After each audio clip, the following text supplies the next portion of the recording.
Muito bem, sejam todos bem-vindos a mais uma aula de física. O assunto que a gente vai tratar na aula de hoje é a termologia. Eu sou o professor Diego e vamos para a aula. Termologia. Primeiro, o que seria termologia? Termologia é a área da física responsável por estudar o calor e os seus efeitos sobre a matéria, ou seja, o seu comportamento em relação com a matéria. Primeiro a gente tem essas três imagens aí que são sujetivas ao assunto que a gente vai tratar, que é temperatura, calor e partículas ou matéria. Primeira coisa que temos que tratar, que temos que ter em mente é o quê? O que seria temperatura e o que seria calor. Temperatura é uma ideia bem mais sólida, ou seja, a grandeza física é responsável por medir o grau de agitação das partículas de um corpo, diferente de calor, que é um conceito um pouco mais amplo e que muita gente confunde com alguns conceitos do dia a dia.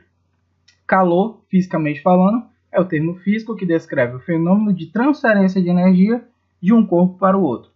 É muito importante lembrar que essa transferência de energia acontece em um sentido, ou seja, do corpo que tem maior temperatura para o corpo que tem menor temperatura.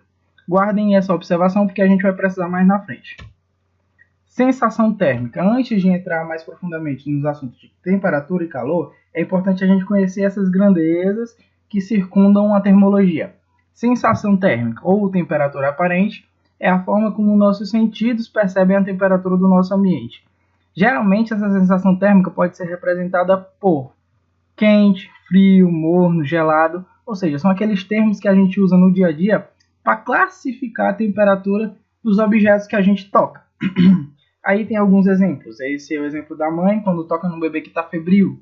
Ela vai sentir a temperatura maior ou menor, mais elevada ou menos elevada. Esse processo acontece por quê? Porque existe a transferência de energia do bebê, que está com maior temperatura, para a mão da mamãe. Ou num exemplo que você pega um copo que esteja com a temperatura baixa, ou seja, com a água gelada, por exemplo, você vai sentir a sensação térmica de frio. Por quê? Porque a sua mão vai estar transferindo energia para o copo. E outro exemplo, a xícara, uma xícara de café.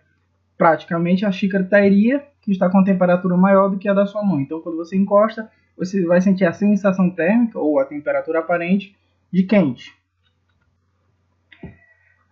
Então, visto um pouco mais do que seria a sensação térmica, a gente trabalha agora com o conceito de temperatura. A gente viu anteriormente que temperatura é o quê? Grandeza física responsável por medir o grau de agitação das partículas. Por que ela está diretamente ligada com o conceito de matéria? Porque matéria, de forma bem resumida, é tudo aquilo que ocupa um lugar no espaço, seja ela sólida, líquida ou gasosa. Tudo é composto por partículas ou moléculas. O comportamento dessas partículas é que determina a temperatura. Quanto maior for a agitação dessas partículas, maior a sua temperatura. Quanto menor for a agitação, menor a sua temperatura. Esse é um exemplo simples que a gente vê no comportamento das partículas do gelo, da água e do gás.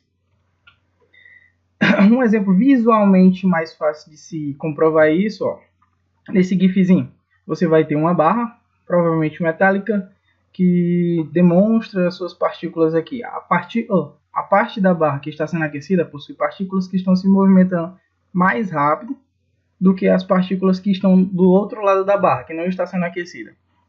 Ou seja, quanto maior for a agitação das partículas, maior a temperatura. Ou seja, nesse ponto aqui da barra, a temperatura provavelmente é maior porque está sendo aquecida.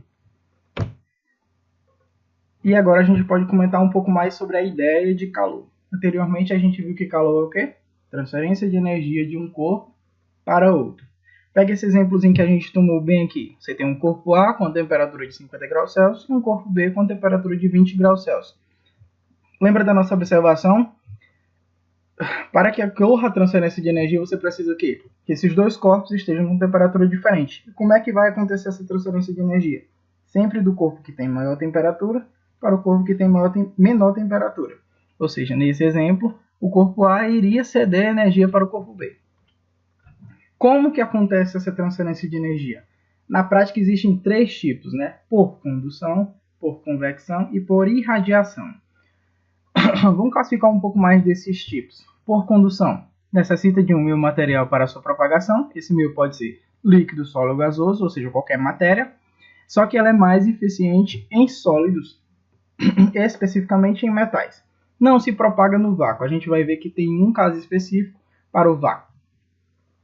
por convecção, né? Transferência de energia por convecção. É aquela em que acontece as correntes de convecção. Necessita de um fluido para se propagar, ou seja, um líquido ou gasoso. Ela não se propaga nos sólidos, como é o exemplo do caso anterior, e ela também não se propaga no vácuo. O que acontece? Você precisa de um líquido ou um fluido. A tendência em líquidos e fluidos é que o que é mais denso desça e o que é menos denso suba. E isso forma essas correntes, que a gente chama de correntes de convecção. O que é mais pesado desce e o que é mais leve sobe. Por isso que os ar-condicionados são instalados na parte de cima, por isso que o refrigerador da sua geladeira também fica na parte de cima. Porque ele congela o ar na parte de cima, esse ar desce por ser mais denso, o ar frio sobe e esse ciclo continua acontecendo. Então, dentro da geladeira, o ar frio desce, resfria a alimentação, o ar quente sobe, quando ele sobe, ele esfria lá no refrigerador. Mesma coisa do ar-condicionado, ele fica em cima para que o vento gelado desça e empurre o vento quente para cima, e assim ele possa fazer esse ciclo novamente. Processo por irradiação. O exemplo mais comum é aquele que atravessa em ondas eletromagnéticas, que são as ondas que o Sol envia para a Terra. Ela é a única que se propaga no vácuo. E uns exemplos bem práticos. A luz solar, como eu já falei, as ondas de rádio, infravermelho, raio-x, o sinal do nosso celular, Wi-Fi, dentre vários outros exemplos práticos que a gente usa diariamente, que fazem parte desse processo de transferência por irradiação. Um exemplo bem prático, o nosso micro-ondas. São ondas de irradiação que aquecem o nosso alimento dentro do micro-ondas. Muito bem, era essa a aula de hoje. Eu espero que vocês tenham conseguido captar bem essa ideia e os conceitos básicos da termologia, né? Temperatura, calor, sensação térmica, matéria, são conceitos importantes que geralmente caem muito nas provas externas, Enem, vestibulares e assim por diante. Eu vou ficando por aqui, eu espero que vocês tenham curtido a aula e até a próxima.